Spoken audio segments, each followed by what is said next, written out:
One of the comments I'd like to make before we get started is, oftentimes in this field I think we're all in, people have their certain prejudices. And one of the challenges of compassion and embracing your out-group, of course, is breaking down these prejudices. And I say this in the context of oftentimes people comment that many of the people involved in this work are Buddhists. And I want to tell you, I'm not a Buddhist. But the reason I say that is that, as an example, we talk about mindfulness. We talk about some of these other types of interventions. There are many paths to compassion. And oftentimes people will be attached to a certain path. And we know as scientists, obviously, that your own bias can affect your own research. That's not to say you can't have a favorite theory or idea or project you're working on, but I think we all have to be very careful about embracing what we think may be best for us, but oftentimes that's not necessarily best for everyone or the best path to take. And I say this cautiously, or I say this as a cautionary comment, because sometimes we are now seeing scientists who present a great piece of scientific research and then they talk about the Dharma and their own Buddhist practice. And I think, at least in my opinion, that sometimes takes away from true scientific endeavor. We have to be focused on the science itself, and while everyone's individual practice, I think, is wonderful, but we never want to be in a position where there's a sense that there's exclusion to people who are interested in going down this path, because really at the end of the day, we're all trying to accomplish the same thing. It's just we have to acknowledge all of us are different, and all of us come from different backgrounds. And I could tell you as an example, I talk about an intervention that happened to me when I was 13 with a woman who taught me a type of a meditation practice. And I talked about this, and then I had somebody come up to me and go, "You're not really a meditator." I go, "Oh, really? That's interesting. You're the arbitrator of meditation now." And it's just like, what is mindfulness? And this is a continuing debate. So I simply say there are a lot of different ways to get at this, and as scientists, I think it's really important we keep that open and also acknowledge that while we talk about even some of the interventions and things we're doing today, there's as much validity as simply doing service, which has been demonstrably shown to have a huge impact on people in terms of how they connect with others, how they view the world, and their own compassionate states. So without further ado, our next group of panelists, Brooke, Tim, Tom, and Margaret. Thank you.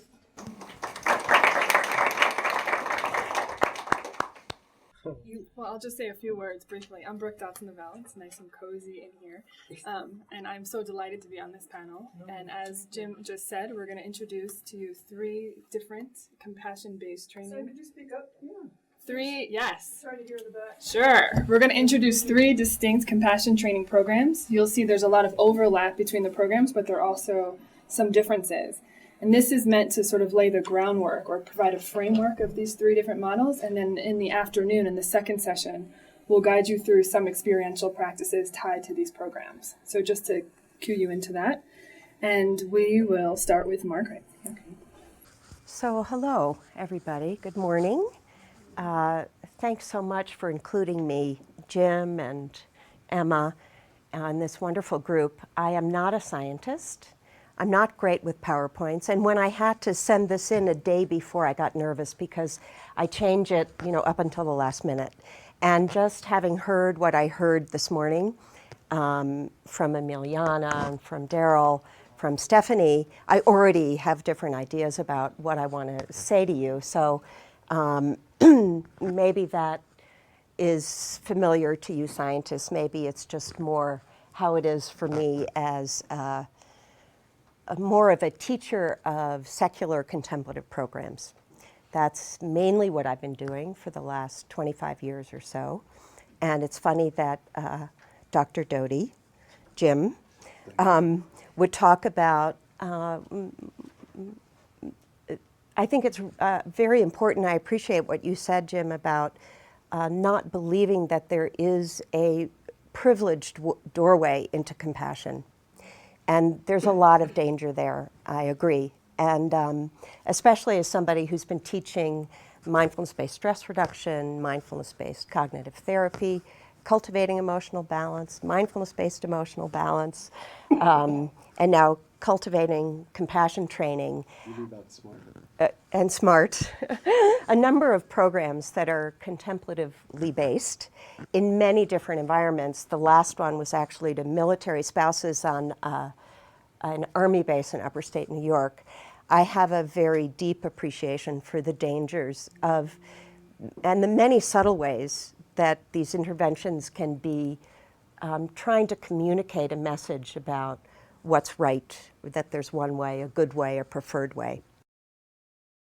However, my path has been a Buddhist one, and I've been a practitioner for 35 years. And part of what I was celebrating this morning when I was watching these very highly refined taxonomies and breakdowns of what compassion is and what it isn't, is that it actually captures what my experience has been empirically in a first-hand subjective way on the cushion for 35 years. And I spent my first 20 years in practice not really too interested in Buddhist philosophy. Only when I started working with Alan Wallace and I had to kind of talk to him did I start studying Buddhist philosophy more deeply and became more interested in the intellectual side. So my organizing principles have been what I've learned on the cushion. And Cliff and I were just talking before I started that there are definitely some insights there that clearly inform the CCT program, and I'll talk about this. But before I get into that, how many people are not familiar with the 8 or 9 week intervention Cultivating Compassion Training? How many are not familiar with it? Okay, so a lot of you are, because that's going to kind of determine how quickly I go through this. Oh, and one other personal thing I'll just say that I was thinking about when Stephanie was talking about her experience publishing at 18 months, or being the subject of an article. I remembered, I hadn't thought about this before. Where are you? There you are. That what I was told growing up, for over and over again from my mother was, you're too compassionate. You're too compassionate. And this kind of sitting here at this meeting and just coming from Berlin meeting about compassion, it's like, it's absolution. It's, it's like, yay! Okay, so CCT is an 8-week course that's designed to cultivate qualities of compassion, empathy, and kindness for oneself and others. It's also sometimes 9 weeks. It's 9 weeks if we feel the population has no experience at all in mindfulness or settling the mind. We add another week to kind of establish some mental training. And the course was designed principally by Jimpa. And I'm going to tell you a story about him this afternoon that I hope you will find funny. With contributions from a therapist, Erica Rosenberg, who works closely with Cliff, and Paul Ekman, and Kelly McGonigal, who's done a lot of work on willpower, and myself, and Philippe Golden, a neuroscientist at Stanford, and Vivek Ramal, who's also a clinical psychologist. And also just jump in, if anything doesn't make sense, just stop me. I'm going to try to go through this pretty quickly since many of you, more than half of you know the program.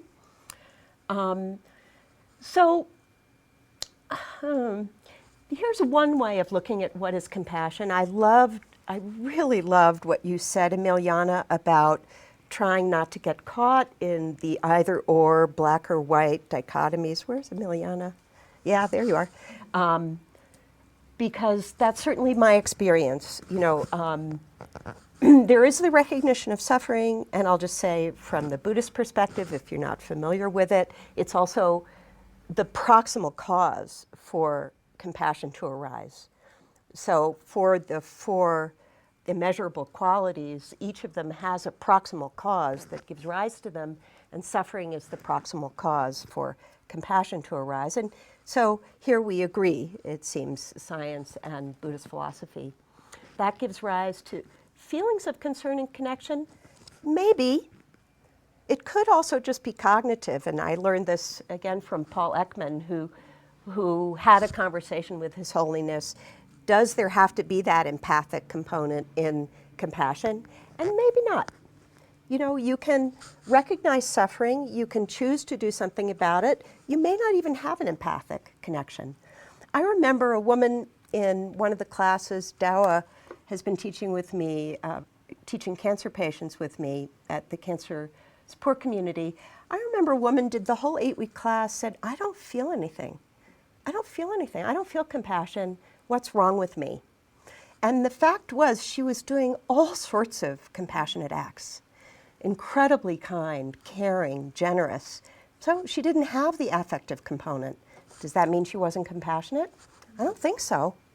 I think that's part of the complexity. It gives rise to a desire to relieve suffering, and then the willingness to act, you know, that's kind of interesting too. You know, you can definitely feel compassion and not act. It's still compassion. It may or may not result in action, it seems to me. That's just my sense of it. And again, my perspective is teaching folks where I want to really invite them into the experience. You know, we all come in, most of us, with ideas about not being enough, not being compassionate enough, right? Not being good enough, not being kind enough. And it's very easy to kind of close the door. We do that anyway. So I'm interested in opening the door and making it as wide as possible. And part of that is what Jim was saying about making sure it's not, we're not privileging a particular perspective. You know, another thing I'll just mention here is that in my classes, and I imagine with you guys too, what often comes up is, well, what is suffering? You know, so suffering is so critical to compassion. It's the proximal cause. There's no compassion without suffering. So what is suffering?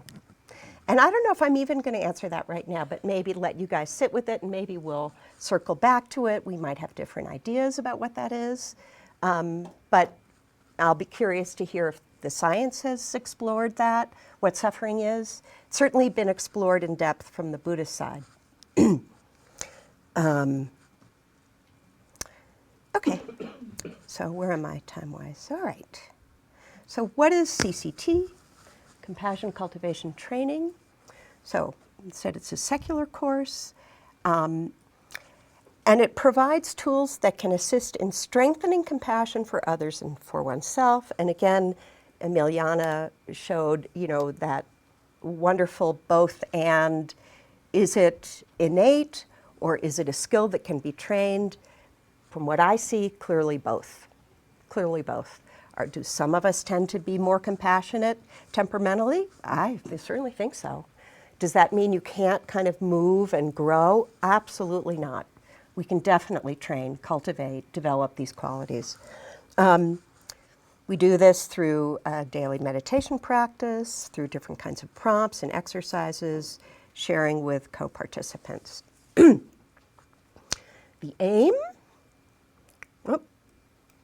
aim to be more aware of and connected to our compassionate nature. And this second one comes from a quote of Jinpa's, who, you know, is the primary author of the training.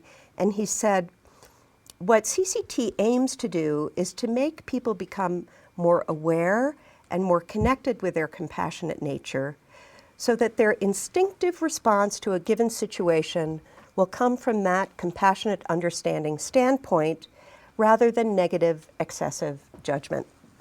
And people report this all the time in the classes, is, you know, by setting these intentions, by committing some of your time, your energy in the weekly classes and the daily practices, suddenly the response is different. Walking down the street, see somebody, and think, instead of, God, you idiot, didn't you see blah, blah, blah, it's just like me. Very different response, just like me. I know what that feels like, to just kind of barrel through and not notice somebody else because I'm so upset, I'm so focused on whatever's going on with me and trying to get to my next thing. So we really see that instinctive response changes, and it changes in 8 weeks quite dramatically. Okay, so went over this. We meet 2 hours a week, daily home practices, and a lot of informal practices. I didn't really contribute that much to this curriculum, but one of them was, one little phrase was kindness and compassion on the go. They're really great practices, you know, of just kind of a moment of recognizing another person and wishing that they be happy and free from suffering. Driving along in traffic, feeling miserable, recognizing, wow, the people around me are also really stressed out. They actually have someplace to go too. They're not just in my way. Remember, I don't know, I remember talking about this once. You're kind of driving along, you've got to get to a meeting, you're running late. All these people are in my way, all these cars. You know, like they're all in my way. And that shift can happen of, oh yeah, they actually have a place to get to too. I'm actually in their way also. So those are some of the many informal practices. Basic class structure, setting intention. So this came up a little bit with somebody's comment talking about her Rinpoche that she was working. Yeah. I'm so glad you brought up the whole question of intention and how critical that is in compassion. And it's one of the skill sets that can be learned with training, that you can specifically intend to be compassionate, whether it be in the morning. I'm going to talk this afternoon about Marshall Rosenberg. And I interviewed him once for an article, and I said, you know, Marshall, all these meditators do nonviolent communication training. Do you meditate? And he said, no. He said, I'm from Detroit. He said, in Detroit, we call it getting our shit together. He said, but I don't ever want to leave the house without knowing what I'm living for. So there are a lot of ways of setting intention, and they can be an intention at the beginning of a meditation practice. They can be an intention for over your lifetime. They can be an intention for that day or that week, or an encounter with your partner or your child or your colleague.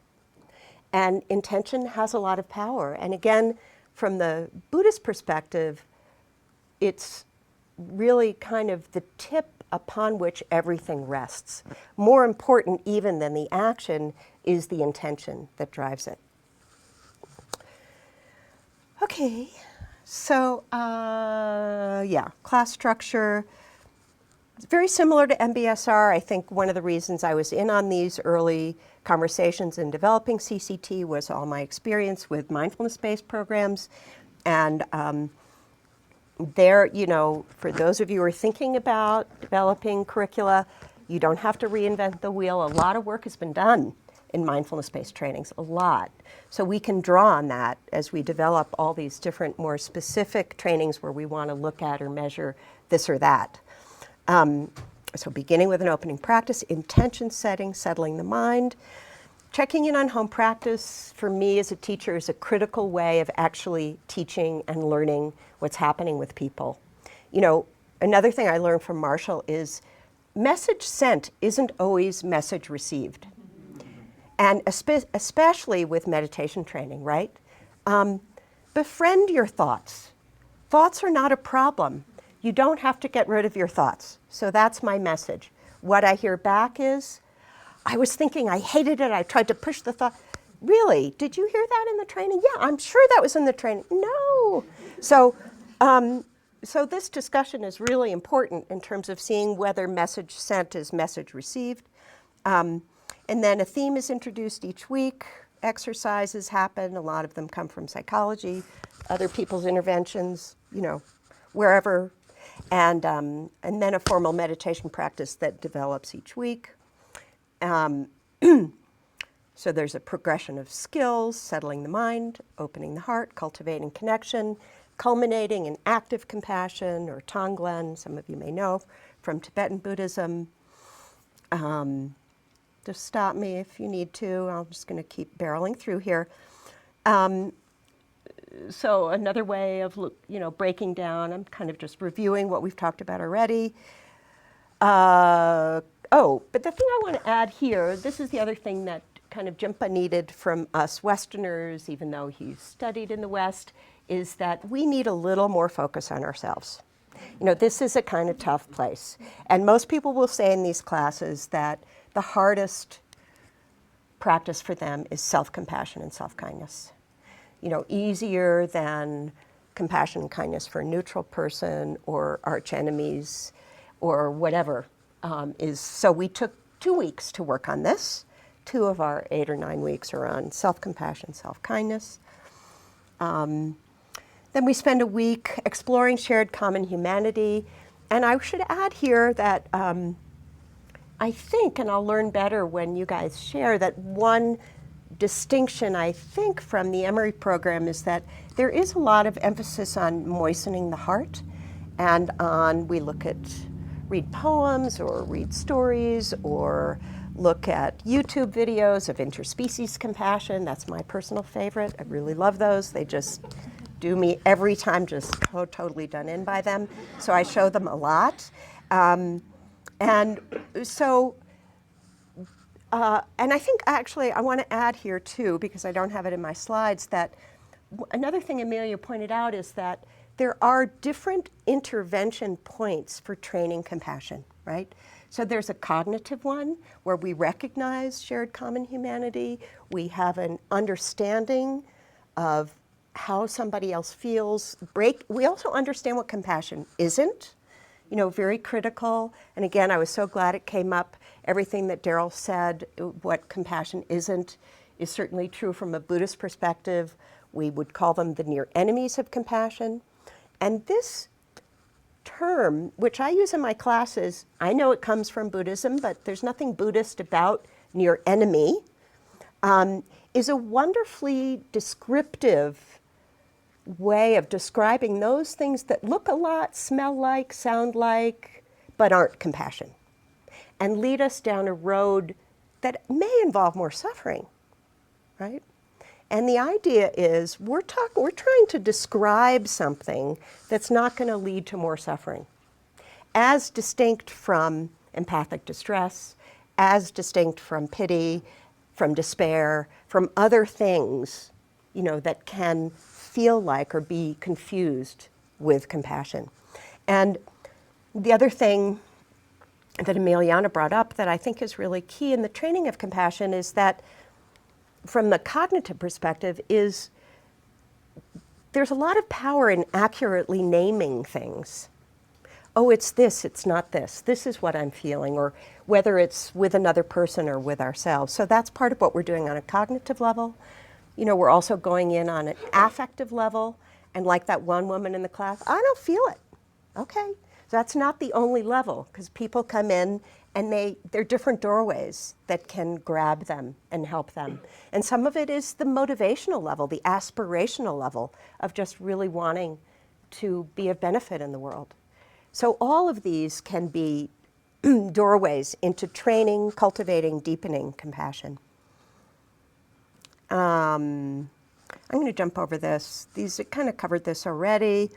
And I think what I'd like to close with is to just talk briefly about an instructor training program. We just finished our first 9-month, really intensive, amazing, wonderful group of 44 people who marinated in compassion for 9 months.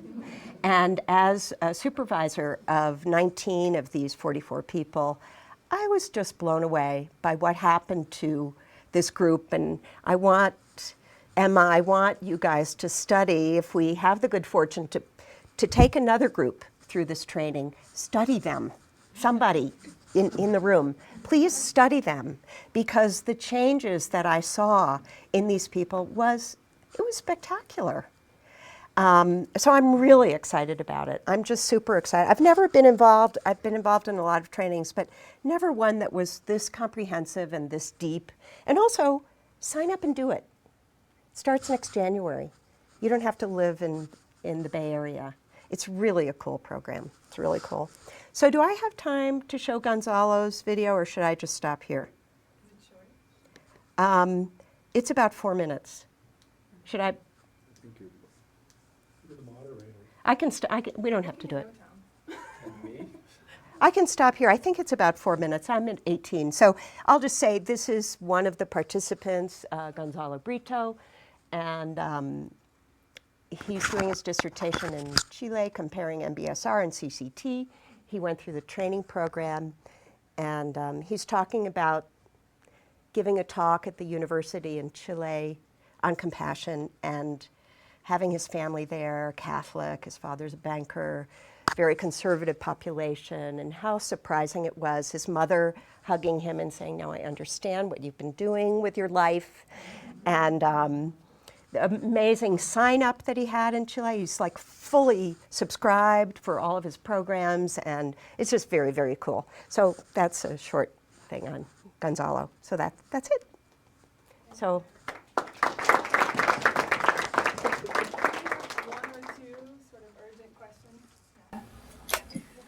So you mentioned when you were talking about the components of compassion training that one of the, and I'm very unfamiliar with this, so. Great.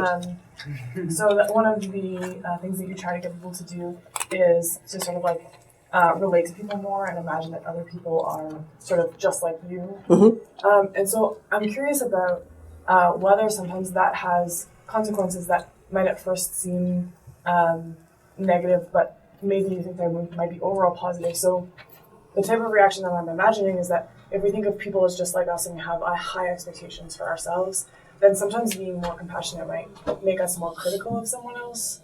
Whereas if we were sort of less compassionate and took people's perspectives less, we might be more likely to sort of not have the same expectations for other people and think that it's okay that they don't try as hard as we do or things like that. Mm-hmm. So I was wondering if that sometimes makes us more critical in the sense that we would be like, well, if this was my expectation for myself, I would want to be better. And so I'm critical that you're not. And whether that might be either a bad thing or actually maybe a good thing. Maybe it's good to have other people have high expectations of us and be critical of us in a compassionate way. Yeah. Boy, that's a really interesting question. I definitely see that. I see that more in my classes in the mindfulness side where that hasn't come up in the compassion training. It comes up a lot in the beginning of mindfulness training when people become more and more aware and they're just noticing how unmindful everybody is, and especially the people they live with, right? It's like, wow, God, that was so mindless of you. And they become like the mindfulness Nazis who are going around, passing judgment on how mindless everybody is. So I do see that a lot. In the compassion, not so much. I think mostly because we're kind of looking at the reality that we all suffer and we all want to be happy, and that's more the shared common humanity.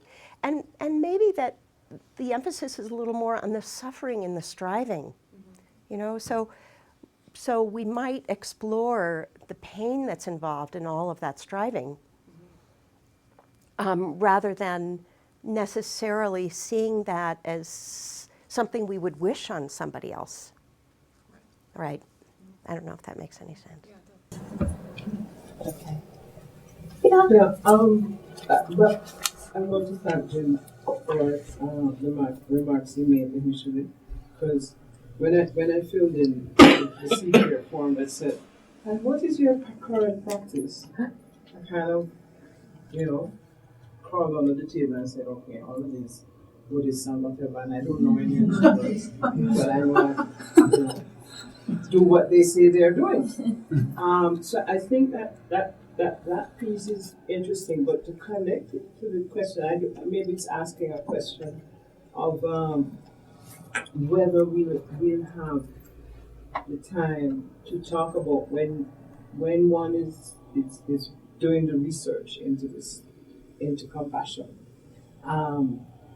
And I'm interested in your saying compassion does not have to result in action. Because that's still a little bit of a contradiction for me. And because I thought the people who had done the 9-month program, in fact, were being studied. So is that not the case? Was that not the case? We're not studying the teachers at this point, although No, not the teacher. The the 41 people taking the training. Yes. We're studying people who are not in a teacher training program, but who have taken the course. So- done the CCT. CCT is 9 weeks, but the teacher training is 9 months. Yeah. I'm Brooke Dotson-Lavelle. I'm currently with the Mind and Life Institute, leading our new Ethics, Education, and Human Development Initiative. But very recently, I was at Emory working very closely with our CBCT team, Cognitively Based Compassion Training. And for about 6 years, I worked there teaching some of our programs, adapting CBCT for young children in elementary schools, and working with kids in foster care. And I also helped design our teacher training program. And I'm also very behind on finishing my PhD at Emory in Buddhist studies. This is what happens when you get a job before you're done. But my dissertation, just to raise it, is actually on the ways in which contemporary meditation programs, most of them being Buddhist-based, imagine themselves as secular and what that means for limits of the programs. And so I'm not going to give us a definition of the secular because there isn't one, but I'll just say that we understand this in very different ways. For some people, the secular means the absence of religion. It's anti-religious, it's non-religious. For other people, it's a common ground. It's where the baseline or the common ground that we all come together on. And for other people, it's more infused with spirituality and so on. And there's more of a sense of we're all sort of talking about the same thing. But I think in general, when we think in secular context, there is a slight aversion or fear of religion. I'm not saying that's bad, but as a religious studies scholar, I just want to name that and ask us all to think about what the limit is in our mind, our own practice, our own lives, where we brush up against a feeling of tension or aversion to different kinds of programs and so on, and what that is. Because I think that's a really rich discussion and a really interesting line for us to play with, especially as we think of these programs in secular contexts. So Tim, you want to introduce yourself? Okay, so I'm Tim Harrison, and I'm basically trying to fill Brooke's shoes as the new CBCT teacher training coordinator. So we've been working together for over a year, and my history is in Tibetan and Zen Buddhist traditions, so for about 20 years, including the Lojong training, which we'll talk about a little bit with CBCT. So, the first step, you go ahead with the picture. It seems very mad at me. This is a joke. I put up a funny picture of Geshe Lobsang. I couldn't find a stock picture. And he said this is new agey, and it seems like we're like obsessing over him. And he would kill me if he saw this photo, so I hope this doesn't represent That him. doesn't sound very compassionate. Fierce compassion. So this is a little too guru-esque for his actual, for actually who he is and what he does. He's a former monk, Tibetan monk, now a professor at Emory. And similar to Geshe Jinpa at Stanford, has translated this Lamrim or Lojong training of the mind, which is a 1,200-year-old tradition in Tibet, into Western. He studied Western psychology and emotions. That was his PhD, and has attempted to translate that into training for Westerners. So that's really what CBCT is, which means cognitively based compassion training. And I think this is the slide I'll probably dwell on a little bit because it feels very, especially in this research context, feels important to say what that means cognitively based compassion and why we would take that approach, why this format takes that approach. It's come up today many times, different words for this, but that we're all born with some kind, even Adam Smith talking about even the worst ruffian among us, raise your hand, has some, or you don't raise someone else's hand,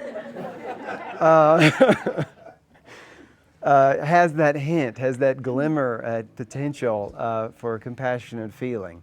So some call this instinctual compassion, evolutionarily derived or biological compassion, natural compassion. And in the Tibetan Buddhist tradition, this is recognized as one form of compassion and the beginning of compassion.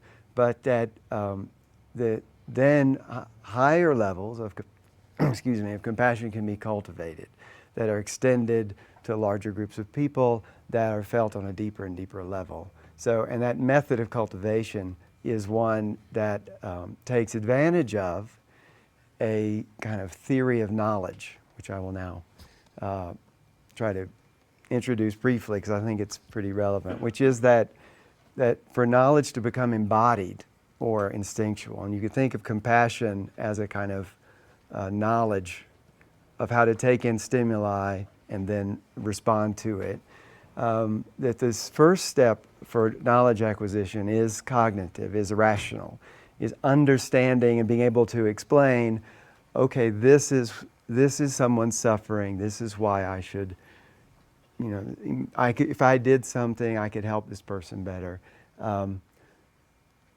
That's level one. It's kind of an intellectual understanding, and that's important, but not enough, because in worst case scenarios, when the times where compassion is often really needed, we often fall back on more instinctual fear-based responses or flight responses. So by practicing and with mind training, which is mindfulness, attention, dwelling, if you will, on the intellectual understanding, we can practice and make that knowledge become something that maybe reaches what we've started to call, with apologies to Oprah, an aha moment, a kind of felt sense of, oh, yeah, this is really important, and now I kind of really get it. But there's even a deeper level, which is if you can stay with that aha moment long enough, then your response, your compassionate response, becomes more ingrained and truly ingrained.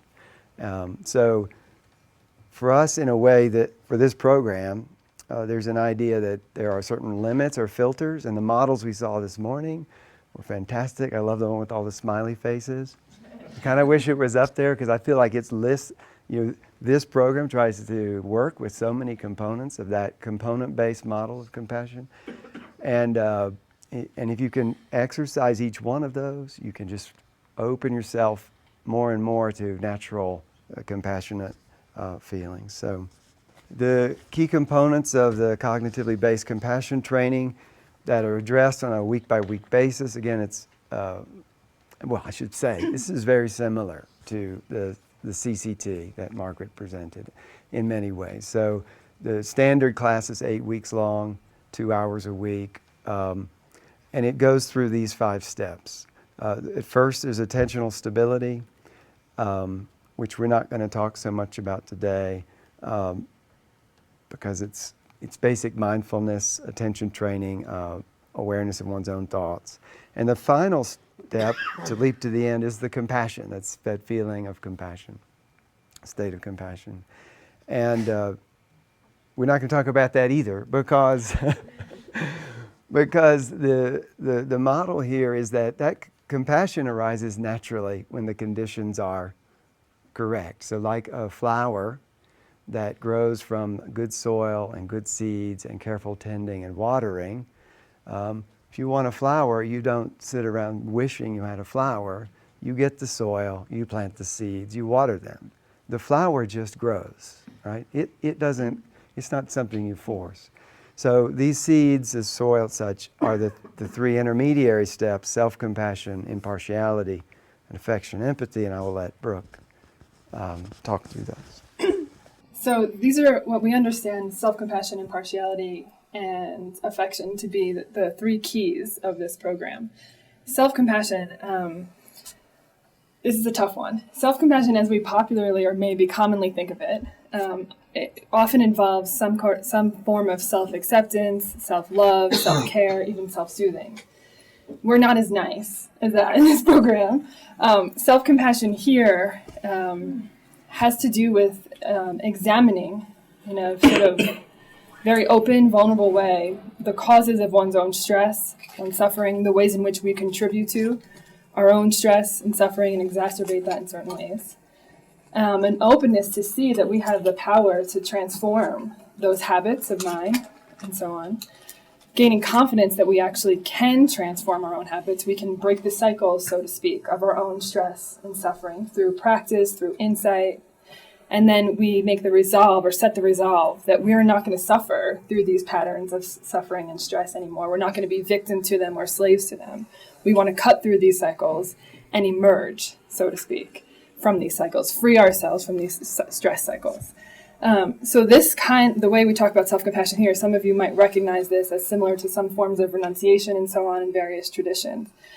But it's very active, it's empowered, and it requires, like I said, a lot of vulnerability. And this is one of the keys.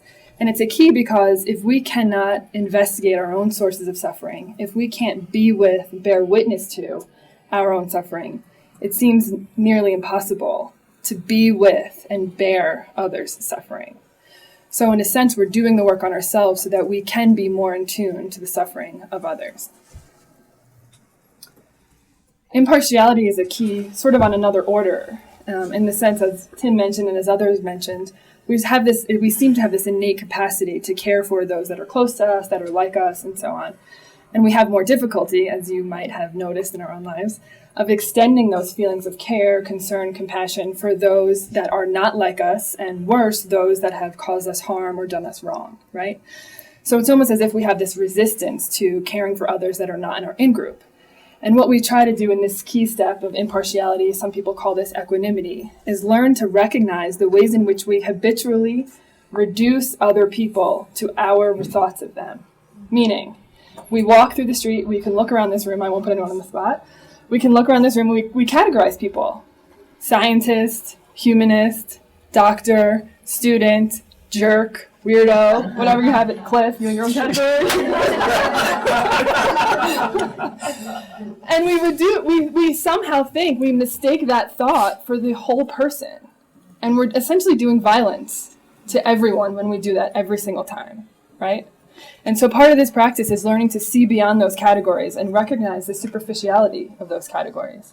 And not to erase difference and not to bleed out any kind of differences and imagine that we're all the same, although on some level we are all the same.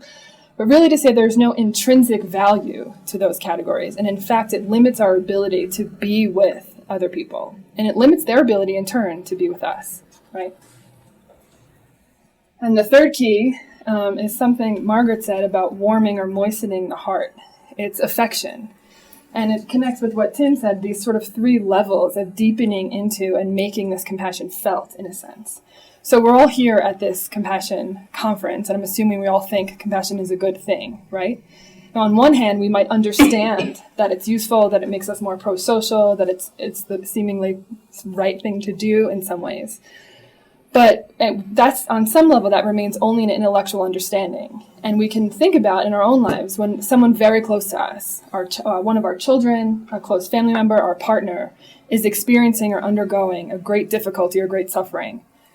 You can connect into that probably and feel how you're almost drawn out by that, drawn towards them and wanting to help them, wanting to alleviate that, even to some extent wanting to take that suffering on yourself for them so they don't have to deal with it. But that feeling, that urge, is not necessarily as strong when we start to think about other people that might be nice, in our lives, but that we're not that close to. We might think, oh, how unfortunate it is that they deal with that suffering, but we're not necessarily moved or grabbed in the same kind of way. And so in order to sort of make this compassion spontaneous, embodied, and extended to ever-widening circles of people, we need to cultivate that sense of closeness to other people. In a sense, we need to extend our in-group from our in-group to all people, right? Tough to do in 8 weeks. But. And so as Tim mentioned, the CBCT, so these are the three keys. It's really, the program is meant to be a map. And I understand this more and more. It was designed as an 8-week program, as Tim said, and it's very similar to CCT in those kinds of ways. Margaret already kind of detailed the format of some of the programs. Our program is very similar. But it's not understood that one goes through a program, meets once per week for 2 hours, and at the end of 8 weeks is suddenly magically transformed. That's not to say that some level of transformation or insight doesn't happen for some people. But that's to say that this is really intended to provide us with a framework for deepening our practice and our insight over time. Some people might say over a long time, some people say over a lifetime, other people might say over many lifetimes. It varies. But it's really meant to be a map. And I raise this here because as we're thinking about research and compassion interventions, it's very hard for us to think, and I understand why, about studying individuals' development over their lifetime, right? Or thinking about the effects of these practices on communities and so forth. We like to think about what happens in 8 weeks, what happens in 1 week, what happens in an intensive lab training. And of course, there are benefits to doing that. But I want to sort of raise that there's sort of a more expansive idea of what's happening in these training programs that would be important for us to consider. I'm going to skip this research. But okay, not to be a downer, there have been a lot of effects of short training programs, even 8 weeks, effects on our immune system. Those people who have studied an 8-week CBCT program and who practice meditation, which is a key point I should make, show enhanced immune activity. It also enhances empathic accuracy compared to controls. And a recent study we just did with CBCT in young school children, ages 8 and 9, showed that over the course of 12 weeks, actually, the training increased the number and strengths of their close personal relationships. And so all of this information is on our website if you're interested. I know Gail has been very involved and might talk about this at some point. I'm not sure, some of her work, but I just wanted to raise that. But to come back quickly to maps, we only have a few minutes, I think. Another thing that gets lost in here in our conversations and our research about compassion training is we often attend to the training itself, and we attend to the effects of the training on individuals who participate in the training. And very little attention is ever paid to the teachers who deliver the training, their qualifications, the level to which they embody the practices, and so on.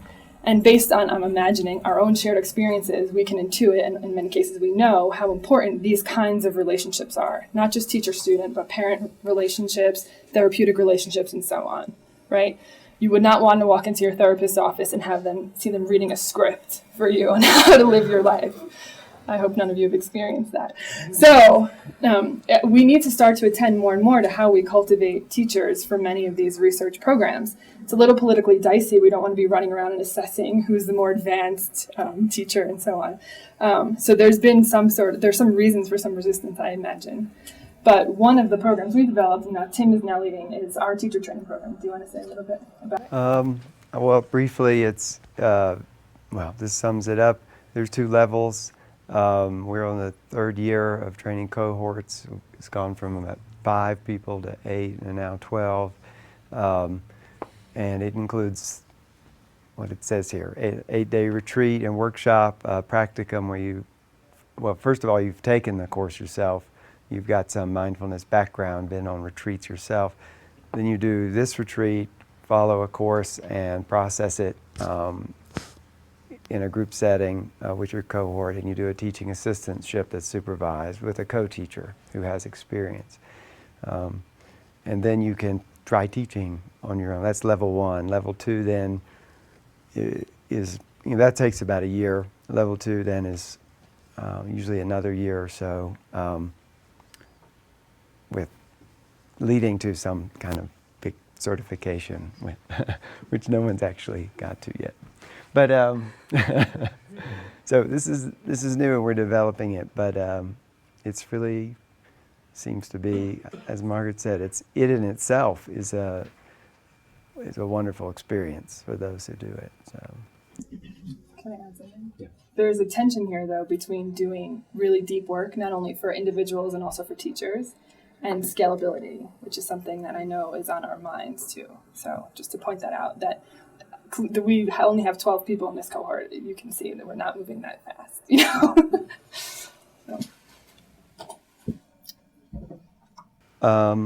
So we were going to say, I think Brooks touched on this already, but talk a little bit about how we see it ultimately important to have this work kind of have tentacles that go out within whatever community that we're working. So we're figuring out ways to present, to not go into schools and teach this to the students, but hopefully teach it to teachers. We're talking to schools right now, a program where the teachers learn it and then they teach it to students. So this is all about scalability, but it's also about understanding that compassion is not just an individual trait or activity or emotion, but is integrally related to its context and others.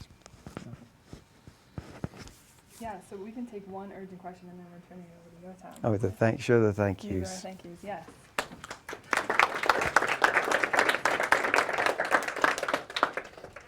I'm curious.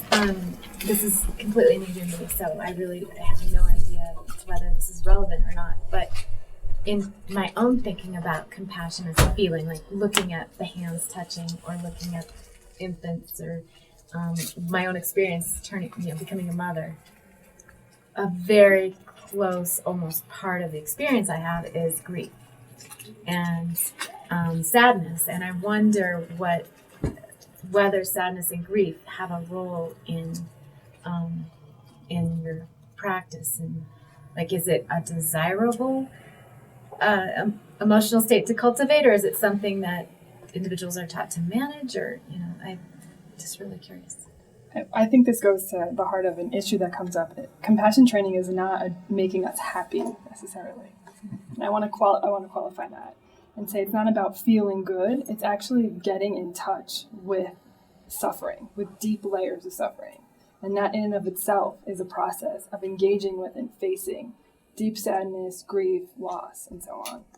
And I think through that, we can tune into the suffering of others. And this is not a practice of wishing that away, meaning pretending that it doesn't exist or pretending that those things aren't real and not trying to feel them, but actually actively getting in touch more and more with that, but in a very safe way. So, So you teach people how to. So theoretically, it's a risk, right? You could make somebody get so depressed that they never. Depression and sadness are not. Well, I mean like going through the experience of losing a parent or something. I mean, some of the people who emerge from that are kind of brilliant afterwards, and so I'm asking, does your training and experience kind of help people, give them the tools to regulate? My take. Well, first of all, I want to say that the compassion actually does make you happy. Don't listen to Brooke. The issue is to define happiness, right? So it doesn't always make you feel pleasure, or joyful thrill of succeeding, or that you're great, right? But I do think this is not intended as a therapeutic intervention if someone is depressed or going through grief, right? But I kind of see it as a kind of inoculation for when those things do occur later in life, that you're more naturally going to have the tools that allow you to emerge from those very difficult experiences with the type of brilliance or growth that makes you happier without necessarily feeling like giddy all the time, right? That it's a level of satisfaction, flourishing, are better words, flourishing, well-being. Tiny addition to that maybe what's been really useful for me is a definition by Seligman for happiness, which entails meaning, engagement, and joy.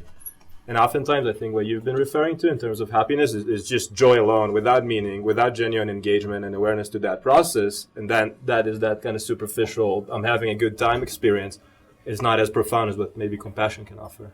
Yeah. So I just want to begin with expressing my gratitude, first of all, to all of you who are here, and second, to Emma and Mahim, who stepped out for one moment. Thank you for organizing this incredible gathering. And Dr. Doty, thank you, I think, for carving the path, the trajectory for humanity becoming more compassionate. That's kind of how I see it. And I think time will prove me right. We shall see. So I have so much I want to share with you. I'll begin by Yotam is my name. My practice is trying to attempt good behavior every day. I come from Israel. We're known for our good behavior. in 2005, what put me on this path, and I think it'll be relevant to how I speak of these issues, is that I came out here to get my doctorate in clinical psych at Palo Alto University through the Stanford Medical School. And I think some of the experience that resonated from early on in life made me really interested about the cycle of violence, trauma, and aggression. I wasn't that focused on compassion at all at the beginning. I was trying to understand, why is it that children would aggress? Why is it that people would be so rough, so hateful towards the others? And the more we delved into that, we saw that recognizing kindness within, recognizing that underneath anger is pain, all these different types of insights actually led me and the folks that I was lucky to work with to kind of realize that empathy and compassion are a big part of that answer. I was lucky to work with Dr. Phil Zimbardo and Dr. Ronnie Berger, and that helped me begin my postdoc at CCARE and do some wonderful projects there. And then I was lucky again to be able to meet Paul Gilbert, who is the creator of compassion-focused therapy. So in the past couple of years, I've been fortunate to be able to train with him. Completing my postdoc at CCARE, again, lucky to work as a supervisor at the training clinic at Palo Alto University, where I train doctoral students who are beginner therapists. That's important, it'll come up later. Never done this before in compassion-focused perspectives, trying to offer up healing. And I think my core goal is not this expert-mediated psychotherapy, doctor somebody's, I've been in school for 12 years kind of program. It's more how do I share this with more people? How do I make it scaled? That's really what I'm occupied with. So having said all these things, I'll tell you a little bit about my understanding of compassion-focused therapy at this time. Start out with this very kind of general overview. We're sharing these different definitions, and I think this one is for me was so illuminating and validating. I like it because it's got this hippie feel, right? You got this flow of energy from self towards others, from others towards self, giving myself compassion. That really rings true. That's really helpful. And what's really nice about this definition, in my view, is that the identification of CFT, what they're trying to do is actually identify blocks to the flow of kindness, blocks to the flow of compassion.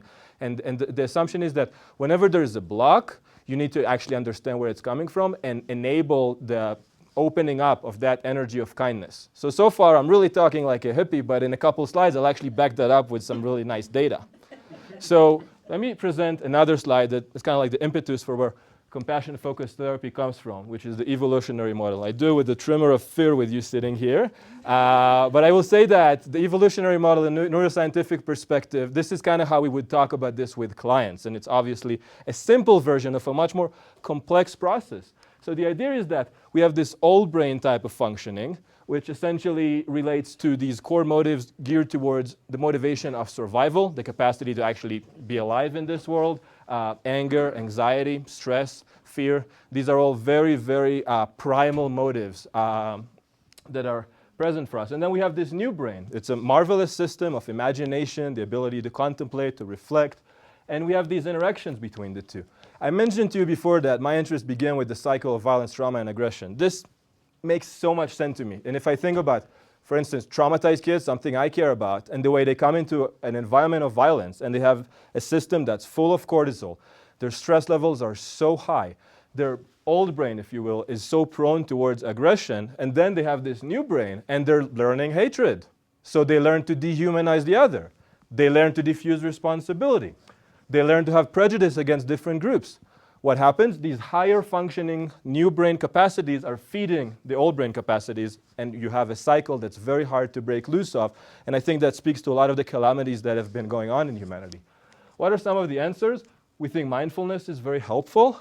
And in a more comprehensive way to speak of mindfulness, the distinction between both will say that compassion can be an organizing principle. So mindfulness and compassion can kind of work together to create a narrative. These are some of the targets that we want to focus on, right? Imagery, attention, thinking, behavior, emotion, sensation, motivation. These give rise to a particular narrative, a schema, a framework of mind. And here's the deal, it can go either way. So these types of principles can create a narrative of threat, also a narrative of compassion. Both are feasible. So we want to attune to the kind of narrative that gets created, that emerges for people, and help them attune to the things that help them become, I think, have better well-being and have more compassion. Core mission, increasing compassion globally. You've seen these data before. Compassion is good for you. Let me point out the particular way in which we think compassion is helpful, and Gilbert's framework is helpful. These scales, I want to do like a 10-minute thing on these scales, and I realized I couldn't, so my resolution is to make copies for all of you. So everybody here got a handout of that, and my invitation is to check that out in detail later on today, and actually go ahead and fill out that scale for yourself, and see what comes up for you when you fill out that scale. Use that as an experiential process. All of my students that I train fill out this scale. All of the clients that come into the clinic fill out this scale. Everybody, I think, should be reflecting on this 3-direction modality of compassion.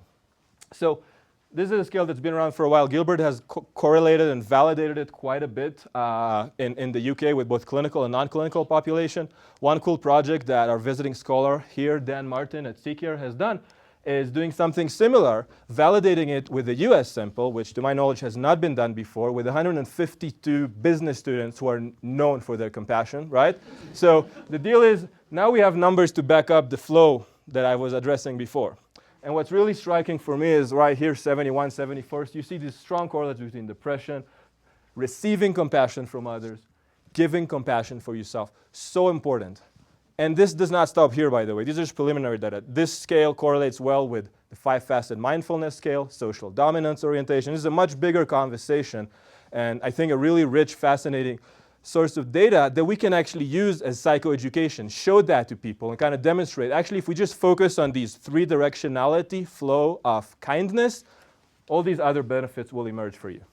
Now I get to show you really cool slides by my friend Chris Irons, Dr. Chris Irons from London. And let's see. So what is this deal with motives, right? How do motive and our emotion organize?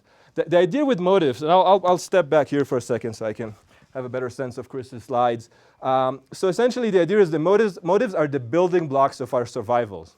And emotions actually guide us towards our motivation. They create the fabric of our motivation, which then helps us survive or not, which is also a good point, right? So these are the 3 fundamental primary types of emotion regulation systems.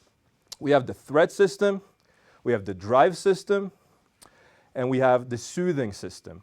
And I would suggest to you that these 3 systems are one of CFT's core narratives as it relates to the intervention framework. And for me, that diagram, which I'll detail more in a second, is one of the most helpful things that I've personally ever seen in terms of helping people heal and in terms of helping people increase their levels of compassion in these 3 directions. And my personal belief is that we need to work so that many, many people all over the world are aware of these 3 circles and the need to help balance them out. Let me start by the threat focused. So this idea of threat is so pervasive. Again, we have question marks here for our psychophysiology experts because we're not sure yet, but we have basis to believe that some of these processes relate to HPA and maybe lower serotonin. And the idea of threats, the threat system, living your life under fear, having these senses of aversion, anxiety, disgust, that's not something that's special for us humans. Animals have that too. I think that for the animal kingdom, there's this sense of worried about not being able to eat enough, worried about being physically harmed. These are very important concerns, right? So if you're this guy, you have to worry about these things. But us humans are really lucky. We have a bigger brain. It's more nuanced. It's more sophisticated. It gives us the opportunity to worry a lot more, especially if you're a Jew like me, by the way. We really worry. But this deal of concern, of threat, of anxiety, as a human being, is so much more complex. We help ourselves suffer with the higher level functioning of our mind, rejection. So many of the people, and this is something that cuts across the board, it's amazing to me, because our clinic is located in Silicon Valley. You can come get therapy for $5 if you wish. And the deal with the folks that come in, we have the most acute populations, people that suffer from schizophrenia, harsh levels of anxiety and so forth. We also have very high level executives that come in and now they owe millions of dollars instead of having millions of dollars, and they come in for help. So we have this range of levels of suffering, of challenges in life, and they come in and they all share with us this experience of being young and feeling rejection and how they learn about self-coldness, how they learn about self-criticism, and that feeds their threat system. It's so interesting that this cuts across the gamut of various forms of suffering. The next circle I want to tell you about, the drive, the excite system. I think of it as the go, go, go kind of system. It's a marvelous system. It really helps us achieve. One example, with this picture really brings it home for people, grand achievement. I'll share a quick story that gives you how this system can be a double-edged sword. 3 years ago, I got my doctorate. I consider that to be one of the happiest days of my life. I was flying. A classmate of mine was sitting down. She was really, really looking unhappy, and I got really confused about that. And I sat down next to her. I says, "What's up? It's good. Good day." And she says, "Well, I'm just feeling empty and depleted and this strange sense of relief." And the more we talk, she says, "I never really intended on getting this doctorate. My family wanted this. Everybody around me has a doctor. They said I should. They said I should. They said I should." And for her, she was just relieved. She was driven to do these things by her drive system, and it was mixed with threat. So drive can be a beautiful thing you want to achieve, but when all you have is pressure from others, threat gets in the mix. So it's very important to understand how the drive system works for each person when we talk to them. Soothing, good stuff, good vibe, right? So really, there's so much to say. The distinction I want to make here is just related to this one word, safeness. How do I distinguish safeness from safety? Safety is an objective thing that whether or not I will get hurt physically right now. Safeness is a subjective experience. I am feeling safe in this moment. I could be feeling safeness in a war zone. It's not easy to do, but it's feasible. So the idea is, how can I subjectively arrive at a place of safeness and soothing and self-care and operate from that kind of space? So animal kingdom, of course, we always have the lovely, wonderful pictures of these animals that engage in attachment and this sense of being safe in the world. I chose this picture because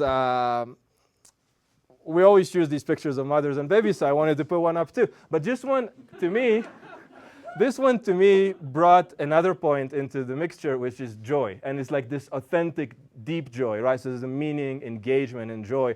And I think that compassion doesn't necessarily directly does this, but it gives rise. It facilitates the emergence of that really meaningful, special kind of joy. So our goal with this model is to try and help soothe, right? So I want to give you an example of a healthy way of soothing and then a problematic way of soothing. A healthy way of soothing might kind of look like this. Threat gets into the mix, soothing gets activated, it calms down the threat. Threat shrinks. Dr. Irons is awesome, he made these slides. So it's tremendous, right? So threat goes down, this is good stuff. Think about the following situation. Think about, it's unfortunate, a traumatized child, 4 years old, wakes up in the morning. Father comes up to her, hugs her, soothes her, takes her to school, lots of warmth. Later on that day, that father will get drunk. He may beat up and abuse that child. That child has a mix of emotional memories etched into their mind. So when you try to offer soothing and kindness to that particular person trying to come help, get compassion training, more things happen. The soothing system becomes toxic because both of these memories, the good ones and the bad ones, emerge at the same time. So important if we're doing compassion practice with people. Soothing system shrinks, it becomes less effective, calming fades to the background, bam, threat is now in charge. This is what we hope to avoid. And we help people understand these processes are happening and sometimes compassion practice can be very scary. People need to be aware of that. So people will oftentimes draw up diagrams like these. Right? Soothing is tiny, tiny, tiny. Threat is huge. So we want to help really balance out these three systems. And like I've shared before, I don't know how much time I got there. You can show me the thing. Oh, sweet. So what I've shared before is really the idea that how do we share these things with more people? How do we share these circles with more people? So one way that I think we should do it is think about how to scale up these things. I can tell you that spending time in my postdoc, one of the big lessons that I got, very sophisticated, but I really believe it's important, good vibe is good for you. So if you're able to be in an environment that is positive, you're in a good space and you're probably going to have a better shot of healing. How do we bring about that good vibe? What are the vehicles of change? I'm going to suggest that there are three trajectories. One is expert mediated. I love psychotherapy. It's the most special thing I've ever done in my life. My frustration with it is that it does not scale. I've been in school for way too long. And if we have to wait for people to go through that much training, we're not going to reach enough people, which for me is very disturbing. Community engagement, many ways to engage a community. One way is train the trainers, helping trainers actually give this healing for others over the course of just a few days. Another one, web-based applications using technology. I'll address that tomorrow in more detail. Let me cover that ground real quick. So expert-mediated. Paul Gilbert, I'm just in love with the guy. He's tremendous. It's been such a joy working with him. He really embodies all of the lessons that I've shared with you. Every day, every moment is what he does. Published, hundreds of articles, dozens of books, important professor, booked 2-3 years in advance all over the world doing these trainings. These are marvelous things. His approach to me is two things: extraordinarily comprehensive, reliant on this deep exploration into the human experience, and then developing an intervention framework really based on what he has learned about the human experience. His intervention framework is very comprehensive, it's coherent, it's also flexible, and that's why we think that the CFT outlook can scale. And I'll very quickly try and show you some examples of that and what I intend to do in the next couple of years to try and help with that. So one example, I don't have time to really cover that, that's why I have the handout for you, is Dr. Ronnie Berger, who's done work, train the trainers, training paraprofessionals all over the world, teachers, training students in stress reduction. So for instance, in Sri Lanka, he goes there after the tsunami, 3 days with 40 mental health professionals. Every one of them trains 20 teachers, every teacher 30 kids, 24,000 kids within several months get stress reduction work in Sri Lanka. Now collaborating with Dr. Phil Zimbardo, the cool cat over there, we're working on erase stress pro-social. So the idea, how can we reduce stress as well as increase pro-social engagement with children? And we're going to integrate the CFT principles and the idea of these 3 circles. And how can we help children make contact with understanding the threat system, the drive system, the soothing system, and actually balance it out in a way that offers them healing, offers them the capacity for compassion. So I'm thinking we got something going on for kids, and 60,000 kids already. Ronnie, by the way, right now is in Congo doing this for a second time this year with children in Congo. So this stuff scales, it works, lots of publications, we know it works.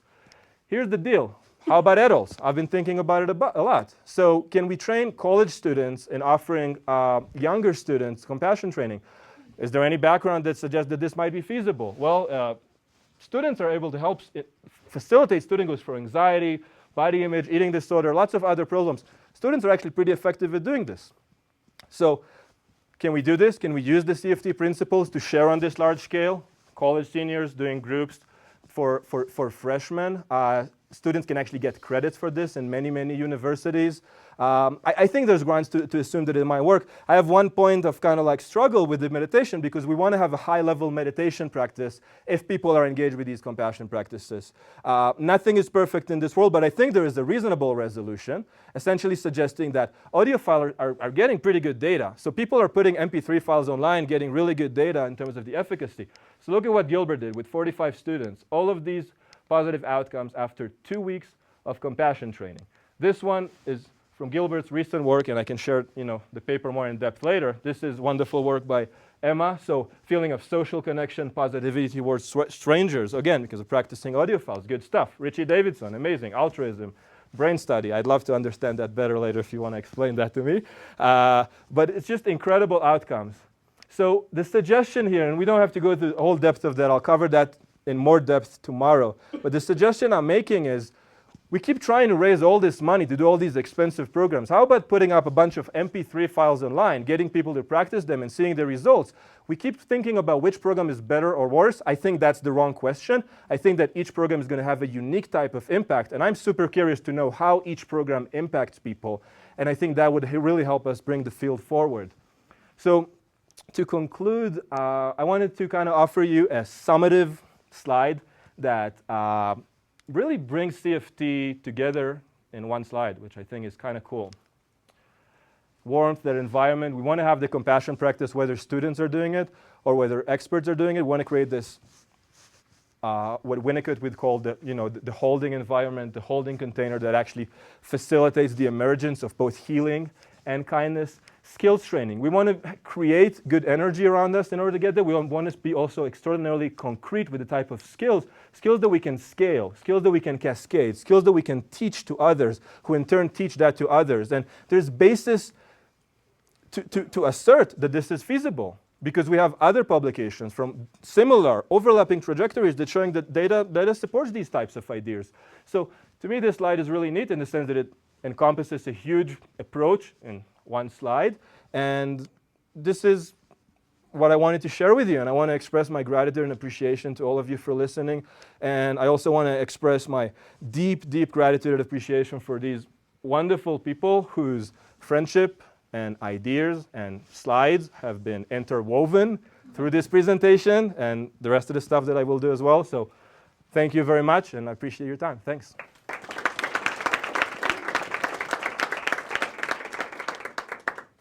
You mentioned that compassion training and like trying to stimulate the soothing system can be challenging for people who have a history, for example, of trauma association with the threat system and so on.